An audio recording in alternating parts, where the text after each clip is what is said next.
إن الحمد لله والصلاة والسلام على رسول الله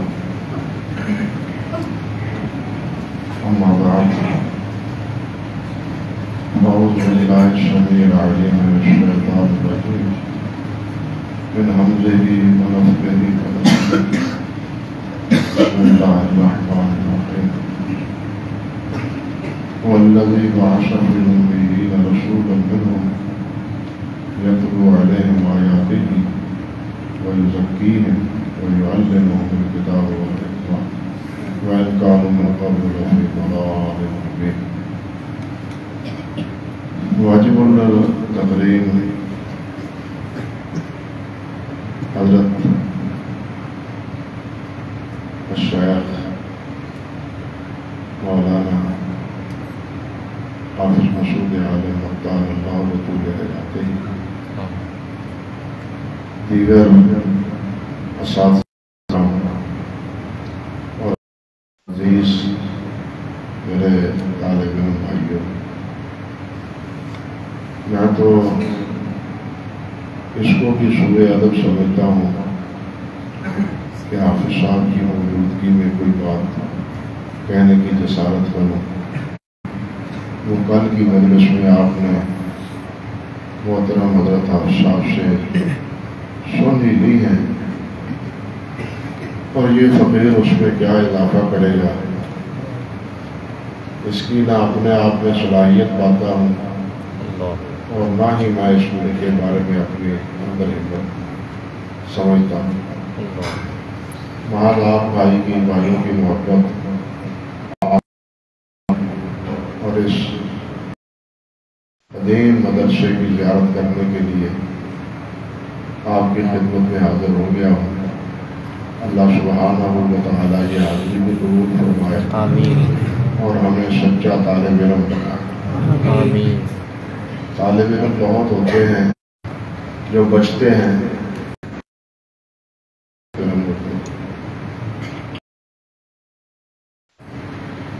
اور وہی اپنے علم کو مکمل کرنے کے لیے اور دین کو سمجھنے کے لیے 7-8 مسلسل اپنے اساتذہ کرام خدمت میں رہتے ہیں۔ درخت ہوتا ہے، اس کو ابتداءً کتنا بور لگتا ہے، کتنا پھل لگتا ہے، لیکن بالآخر پکتے کتنے ہیں، وہ خاک میں رل مل جاتے ہیں، کام اپنی انتہا تک پہنچتے ہیں۔ بالکل یہی مثال ہمارے مدارس کی ہے اور ہمارے طالب علموں کی۔ ابتداءً ہر مدرسے میں یہی حالت ہوتی ہے، 50-60 بلکہ 2 تعداد پھر نفع بخش ثابت ہوتی ہے، یہی تک باقی سب جڑ جاتے ہیں، مقصد نہیں پورا ہوتا۔ تو ہمیں یہ سچا طالب علم اللہ تعالیٰ بنائے اور بامقصد زندگی گزارنے کے ہمیں توفیق عطا فرمائے۔ میں یہ بات عرض کرنے کی جسارت کروں گا کہ سب سے پہلے تو طالب علموں کو اپنا نصاب یاد کرنا چاہیے، وہ پڑھنا چاہیے، جس کو پڑھنے کے لیے کلاس میں یا مدرسے میں آپ تشریف لاتے ہیں، حاضر ہوتے ہیں۔ سب سے بنیادی اولین چیز جو ہے وہ اپنے اسباق پر توجہ دینا ہے۔ آپ ادھر ادھر جانا یہ تو گھومنا بعد ہے، اس میں گھومنا یہ نہیں ہونا چاہیے کہ گھومنا بعد میں گھومتے ہی رہیں۔ یہ گھومنے کی عادت چھوڑ، آپ جس مشن کے لیے آئے ہیں اسی مشن کو اختیار کریں، اسی مشن کو اپنائیں اور اسی مشن پر اپنی تمام تر توجہات جو ہے نا وہ مرکوز رکھیں۔ ہم جب اپنے اسلاف کے تذکرے پڑھتے ہیں تو وہاں یہ بات ہمیں نظر آتی ہے کہ وہ جہاں پڑھنے کے لیے گئے ہیں وہاں انہوں نے اپنا مشن صرف پڑھنا ہی بنایا، کوئی اور مشن نہیں بنایا. امام ابو طاہر سلفی رحمۃ اللہ علیہ ہے، بڑا نام ہے اور بڑے اسانید کے وہ مرکزی راوی ہیں، اور بہت سی کتابیں ان کے واسطہ سے ہمارے تک پہنچی. امام ابو طاہر السلفی رحمۃ اللہ علیہ تو مصر میں جس وقت پڑھنے کے لیے گئے تھے تو مصر کا اس دور میں ایک بہت بڑا مینارہ ہوتا تھا. اب ہے یا نہیں اللہ کے تر جانا. تو جتنی دیر تک مصر میں رہے ترجمہ نگاروں نے لکھا ہے کہ وہ اپنے مدرسے کی الفاری یا کھڑکی ہوتی ہے نا، بس اس کھڑکی سے اس مینارے کو دیکھ لیتے تھے. وہاں جا کے انہوں نے مینارے کو نہیں دیکھا، وہاں نہیں گئے. زیادہ سے زیادہ کیا کھڑکی سے مینارہ دیکھیں، تو پاس جا کے بھی وہی دیکھنا ہے، دور بھی وہی نظر آ رہا ہے، پھر وہاں جانے کا کیا فائدہ، اپنا وقت کیوں ضائع کریں.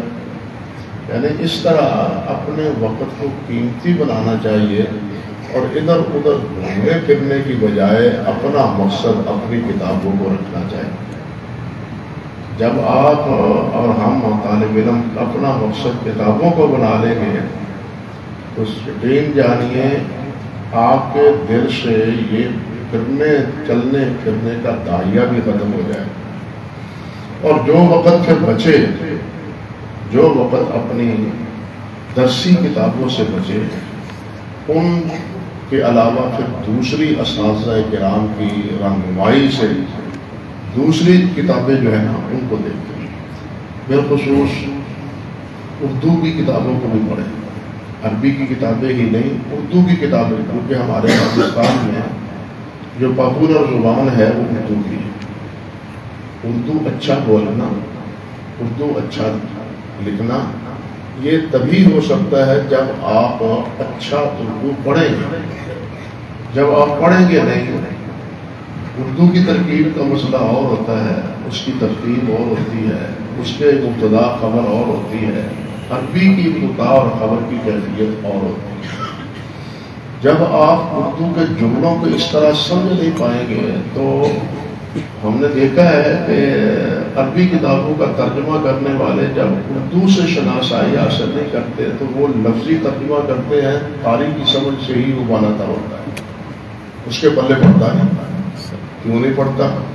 کہ وہ اردو میں عربی تراکیب جو ہے نا ان کو ملحوظ رکھ کے ترجمہ کر رہے ہیں. اللہ کہ یہ بنیادی خطا ہے، بنیادی غلطی ہے. ترجمہ لفظی کرنا اور ہوتا ہے، ایک عام قاری کو سمجھانا وہ مقصد اور ہوتا ہے. لفظی ترجمہ ہوتا ہے ہمارے لیے، طالب علموں کے لیے، تاکہ تمام الفاظ کا ترجمہ ہم سمجھ سکیں. لیکن جب عام دعوت الناس کو سمجھانا ہے تو پھر اس وقت آپ سمجھتے ہیں کہ حروف زائدہ جو ہوتے ہیں قا کے کی، ان کا استعمال جس طرح اس زبان میں ہوتا ہے، جب تک آپ اس کے استعمالات کو نہیں سمجھیں گے اس وقت تک آپ اپنی بات اپنے قارئین کو اور اپنے سامعین کو سمجھا نہیں سکیں. سمجھے نا بات؟ تو اردو یہ اخبار زبان، یہاں اخبار آنا چاہیے، ہفت روزے شمارے جو ہیں پرچے ہمارے آنے چاہیے. التوحید ہی نہیں آنا چاہیے حافظ صاحب، یہاں صرف التوحید ہی نہیں آنا چاہیے جو آپ شائع کرتے ہیں، یہاں الاعتصام آنا چاہیے، کچھ ماہنامے بھی آنے چاہیے. بے شک وہ دوسروں کے حنفی حضرات کے ماہنامہ، ہمارا تو ماہنامہ کوئی ہے ہی نہیں اچھا جس کے بارے میں ہم کہیں. المیہ یہ ہے، وہ ایک محدث نکلتا تھا کسی دور میں، آج کل وہ بھی تعصب کا شکار ہو کے رہ گیا. کسی دور میں مرحوم اور رحیق تھا جس سے ہم رہنمائی لیتے تھے، وہ بالکل ختم ہو کے رہ گیا. ہم اپنے حلقے میں ایک ماہنامے کی جو کمی محسوس کر رہے ہیں، اللہ معاف فرمائے، وہ خلا پورا ہوتا ہمیں نظر نہیں آتا، بظاہر تو نظر نہیں آتا. اللہ سبحانہ و تعالیٰ تو ہر چیز پہ قدیر ہیں. وہ کوئی اسباب، کوئی افراد پیدا کر دیں تو ان کے لیے کوئی مشکل نہیں ہے، لیکن بظاہر ان حالات میں ان کا اس کا ادراک اور اس کو آگے بڑھانا یہ بہت مشکل نظر آ رہا ہے. تو آپ جو ہفت روزے ہمارے ہیں، ماہ نامے جو دوسرے حضرات کے ہیں، یہ البلاغ ہے، بینات ہے، یہ پرچے یہاں آنے چاہیے اور ان کو دیکھنا چاہیے۔ اس کا فائدہ ایک یہ بھی ہوتا ہے کہ دوسرا نقطہ نظر سمجھنے میں معاونت اور مدد ملتی ہے۔ وہ کیا کہتے ہیں، ان کا طریقہ استدلال کیا ہے، مسائل میں ان کا طریقہ استدلال کیا۔ آپ دیکھیں یہ خود ستائی کی بات نہیں، میرے پاس بینات سن 75 سے آ رہا ہے، 75-76 سے لے کے اس وقت تک 2002 ہو چکا ہے، مسلسل بینات میرے پاس آ رہا ہے، دیکھتے ہیں اور میں خریدار ہوں اس کا، ویسے نہیں بھیج۔ اب کچھ عرصے سے انہوں نے مہربانی کی ہے کہ ادارے کے نام پہ بھیجنا شروع کر دیا، لیکن آپ یہ بھی دیکھیں کہ بہت سے اس کے یعنی عناوین ایسے ہیں جن پر میں نے نقل کیا ہے، ان کا جواب دیا۔ اگر ہمیں معلوم ہی نہیں ہوگا کہ یہ حضرات کیا لکھتے ہیں، آیات الدنیا کیا ہے، اللہ تعالیٰ نے فرمایا لا یریدون بہ علوا فی الارض ولا فسادا، آخرت انما حاضر تلک الدار الاخرہ نجعلها للذین لا یؤمنون، یہ نہ ہو کہ یہ ہم الوہیت کا یہاں بھی شکار ہو جائے، دین میں بھی ہم نے کتاب سمجھنی ہے، ہم نے علم کو حاصل کرنا ہے، ہم نے اپنے آپ پر اس علم کو نافذ کرنا ہے، تو پھر اللہ تعالیٰ خود ہی بلندیاں عطا فرماتے ہیں۔ یہ دماغ میں یہ کیڑا نہیں ہونا چاہیے کہ میں نے اونچا بننا ہے، اونچا اللہ بناتا ہے، ہمارے بننے سے نہیں بنتا، اللہ رب العزت کسی کو عزت دیتا ہے۔ ہمارا تو ایمان ہے قل اللہم مالک الملک تؤتی الملک من تشاء وتنزع الملک ممن تشاء وتعز من تشاء وتذل من تشاء بیدک الخیر، یہ عزت ذلت سب کچھ اللہ رب العزت کے اختیار میں ہے۔ تو اس لیے ہمیں کوشش کرنی چاہیے میرے بھائی کہ ہم علم کو طالب علم بنیں، اور طالب علم کے جو تقاضے ہیں یہ بہت مشکل پیدا ہوتے ہیں، یہ بہت مشکل ہوتے ہیں۔ امام ابو النصر سجزی رحمۃ اللہ علیہ بہت بڑے امام تھے، بہت بڑے محدث تھے امام ابو النصر سجزی رحمۃ اللہ علیہ۔ وہ جب اصفہان میں پڑھنے کے لیے گئے ہیں تو وہ جیسے ہوتا ہے نا ہونہار ابرو کے چکنے چکنے پاک، تو طالب علمی میں ہی اللہ الجلال والاکرام نے انہیں شہرت عطا فرما دی طالب علمی کے دور میں۔ اللہ اکبر! تو ایک دن ایک خاتون تھیلی لے کے آئی، تھیلی، اس وقت یہ کاغذ کے روپے تو ہوتے ہی نہیں تھے، تھیلی میں جناب درہم و دینار بھرے ہوئے، اور وہ لے کے حضرت امام ابو النصر سجزی رحمۃ اللہ علیہ کے پاس حاضر ہوئی اور کہنے لگی کہ حضرت صاحب میں آپ کی خدمت کرنا چاہتی ہوں، یہ قبول فرمائیں، اور میری کی مصروفیات اس سے بالکل بے فکر ہو کے آپ تعلیم حاصل کریں اور آپ مجھے اپنے عقد میں لے لیں، نکاح میں لے لیں، میں آپ کی خدمت کرنی چاہتی ہوں، یہ اور یہ درہم و دینار یہ خرچہ بھی میرے ذمہ رہا، اللہ نے مجھے بہت کچھ دے رکھا ہے، گھر کو چلانے کے لیے اللہ نے مجھے بہت کچھ دے رکھا ہے، یہ بھی اور بھی ہے، اور اب میری تمنا یہ ہے کہ آپ میرے ساتھ برائے مہربانی نکاح کر لیں تاکہ آپ اطمینان سے پڑھتے رہیں۔ اچھا جی، فرمانے لگے امام ابو النصر رحمۃ اللہ علیہ، میری بہن دیکھو میں یہاں پڑھنے کے لیے آیا ہوں اور پڑھنے کی نیت سے یہاں پہنچا ہوں، اگر میں نکاح رچا لوں پھر لوگ یہی کہیں گے کہ یہ تو وہاں نکاح رچا کے بیٹھ گیا، یہ کوئی پڑھنے کے لیے گیا۔ میں اپنی نیت جو طالب علمی کی ہے نا، طالب علم کی نیت جس کے بارے میں نبی علیہ الصلوۃ والسلام نے فرمایا کہ جب وہ علم کے حصول کے لیے اللہ کی رضا کے لیے گھر سے نکلتا ہے تو اس کے پاؤں کے نیچے فرشتے بھی پر رکھتے ہیں، اس کے پاؤں کے نیچے فرشتے بھی پاؤں رکھتے ہیں۔ تو میں اس اجر سے کیوں محروم ہوں اس نکاح کی وجہ سے، اور اپنی نیت کو کیوں خراب کروں؟ اعمال کا دار و مدار تو سب نیتوں پر ہے، اور میری نیت یہ ہے کہ میں طالب علم کی حیثیت سے یہاں آیا ہوں، تو مجھے طالب علم ہی رہنے دیں، یہ نکاح کے چکر میں ابھی نہ ڈالے، مجھے آگے زندگی آئے گی تو یہ مرحلہ بھی پورا کر لیں۔ تو اب دیکھیے یہ کتنا بڑا مسئلہ ہے ہمارے لیے، ہم محدثین رحمہ اللہ کے جو ہیں جانشین ہیں، تو ہمارے لیے کیا سبق ہے کہ طالب علم ہونے کے بعد اور شغل اختیار نہیں کرنا چاہیے. آپ سمجھ گئے نا کتنے شغل وہاں ٹیوشن پر آتے ہیں.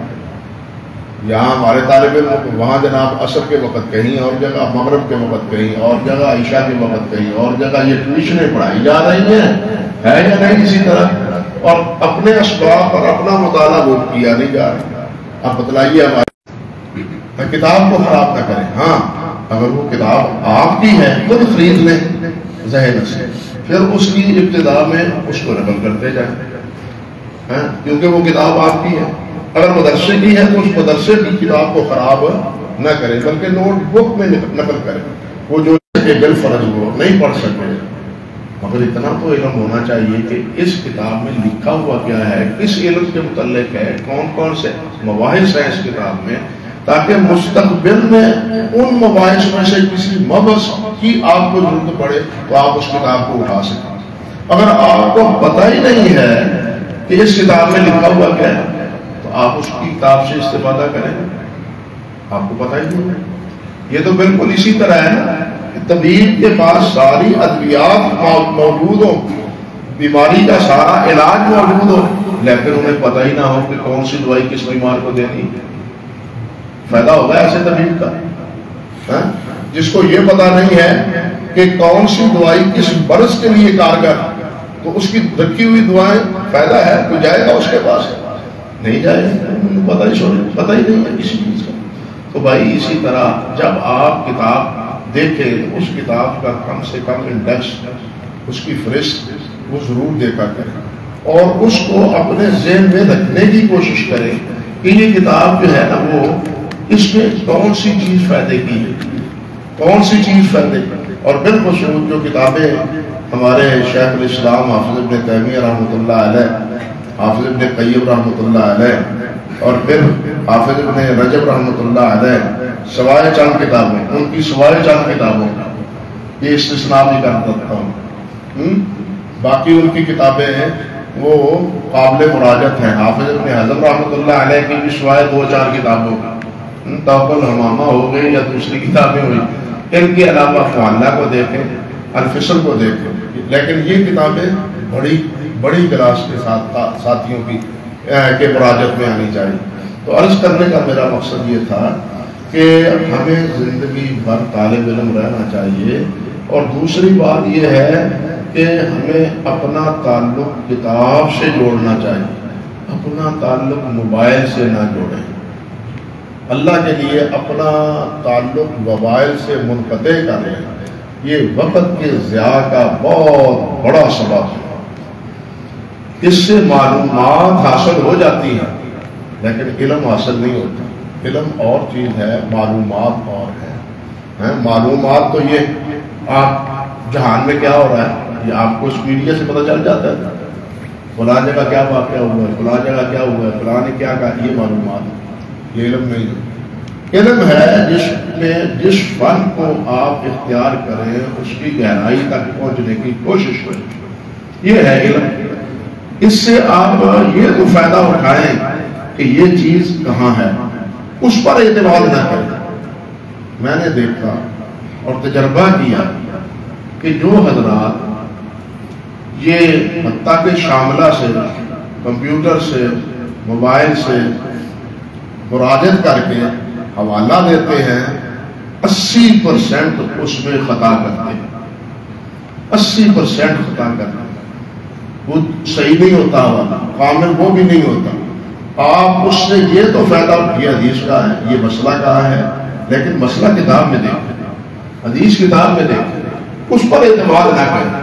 یہ ذریعہ ہے، یعنی معلومات علم تک پہنچنے کا اس کو ذریعہ بنائیں. ذریعہ جو علم حاصل کرنے کا ہے وہ کتاب کا ہے. اللہ نے ہمیں کتاب دی ہے، اللہ نے ہمیں کیا دی ہے؟ ذالک الکتاب دی ہے نا. اللہ نے ہمیں کتاب دی، اور پہلی وحی میں بھی اللہ جلال نے کیا فرمایا؟ اقرأ باسم ربک الذی خلق، اقرأ باسم ربک الذی خلق، خلق الانسان من علق. آگے قلم کے ذریعے گویا قلم اور کرتاس، قلم اور کتاب، یہ ہماری دوڑ بہا ہونی چاہیے۔ ہمارا میدان قلم اور کتاب کا ہے، ہمارا میدان کمپیوٹر کا نہیں ہے، یہ سمجھ، ہمارا میدان یہ موبائل کا نہیں ہے، ہمارا میدان کتاب اور کرتاس کا، کتاب کرتاس کا اور قلم کا ہے۔ اس سے رابطہ کرنے کی کوشش کریں، اس سے وابستہ رہیں، اس سے معلوم ضرور حاصل کر سکتے، مشکل جب وقت ہوتا ہے۔ اصل مسئلہ یہ ہے کہ اب وہ ہمتیں نہیں ہیں، اب وہ ہمتیں نہیں ہیں، اب وہ شوق بھی نہیں ہے، وہ ذوق بھی نہیں ہے، نہ ہمتیں ہیں نہ وہ شوق۔ اللہ آپ بڑا حیران ہوں گے کہ امام ابن الانباری رحمۃ اللہ علیہ کے بارے میں لکھا ہے کہ وہ ایک ہفتے میں 10,000 اوراق دیکھ لیتے، ایک ہفتے میں کتنے؟ 10,000 اوراق۔ اللہ، ابن جوزی رحمۃ اللہ علیہ نے اپنے بارے میں لکھا ہے کہ 2000 سے زیادہ جلدیں میں نے کتابوں کی پڑھی، 2000 جلدوں سے زیادہ کتابیں میں نے پڑھی۔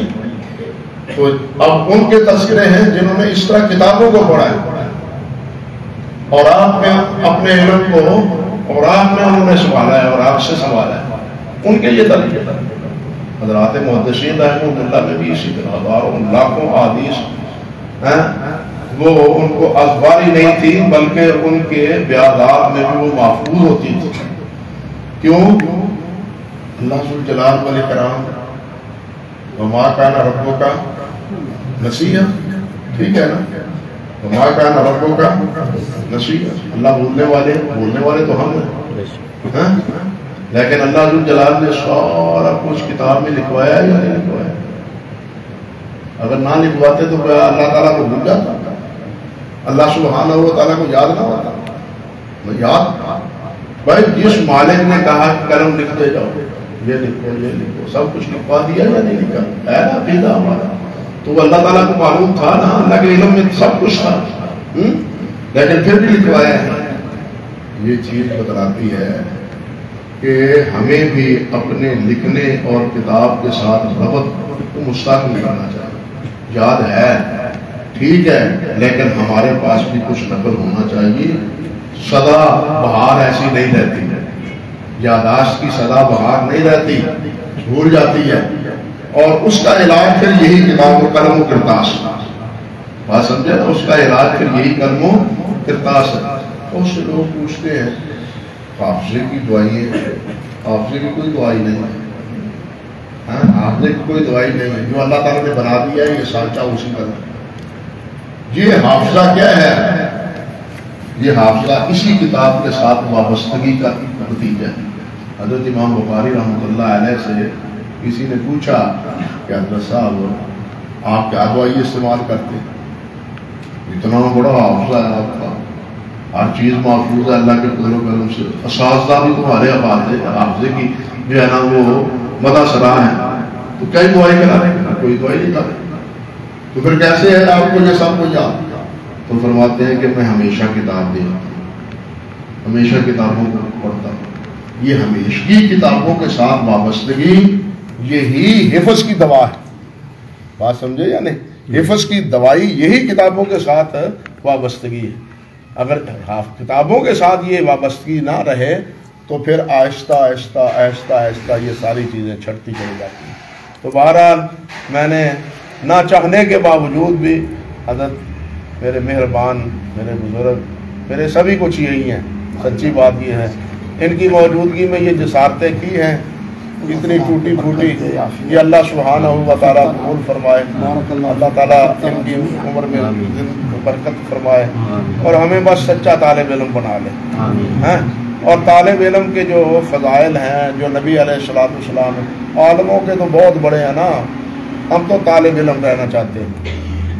ہاں، طالب علم بننے میں آسانی ہے، مجلس میں بیٹھے ہوئے اگر ہم سے غلطی بھی ہو جائے، جی اسی طالب علم ہی ہیں، اسی کہڑے حالت بات پردہ پڑ جائے گا نا، بات پردہ پڑ جائے گا نا، اگر جناب اور میں جناب تے مگر پلے میں دے ہو گئے کچھ نہ پھر کی بنے گا بڑے آ رہے ہیں. پھر تو یہی بات سنیں گے نا، اس سے پہلے ہم کیوں نہ اپنے آپ کو جھکا کے رکھیں. تو جی ہم طالب علم، ہم تو علم کی تلاش میں ہیں، ہر ایک سے موتی چنتے ہیں، ہر ایک سے موتی لیتے ہیں. ہم تو لینے والے ہیں، ابھی جمع کرنے والے ہیں، ہم حاصل کرنے والے ہیں. ہمیں حاصل کرنے والا بننا اللہ بناتا رہے، بننے کی توفیق عطا فرمائے، اور جو پڑھا ہے اس پر عمل کرنے کی بھی توفیق عطا فرمائے. کیونکہ علم بغیر عمل کے یہ محفوظ نہیں ہوتا. یاد رکھنے کا ایک طریقہ یہ بھی ہے کہ جو پڑھا جائے اس پر عمل بھی کیا جائے. اللہ ہمیں علم کی بھی عمل کی بھی توفیق عطا فرمائے. اور یہ بے ترتیبی سی جو گفتگو ہے آپ کے سامنے، اس میں کوئی نہ ابتدا ہے نہ مبتدا ہے، نہ کوئی خبر ہے نہ کوئی بات ہے. یہ جو بلا ترتیبی سی جو بات آپ سے کہی ہے، اس میں اگر کوئی غلطی ہے تو وہ بھائی طالب علم کو معاف کر دیں. اور دوسری بات یہ ہے کہ اگر اس میں کوئی فائدے کی بات ہے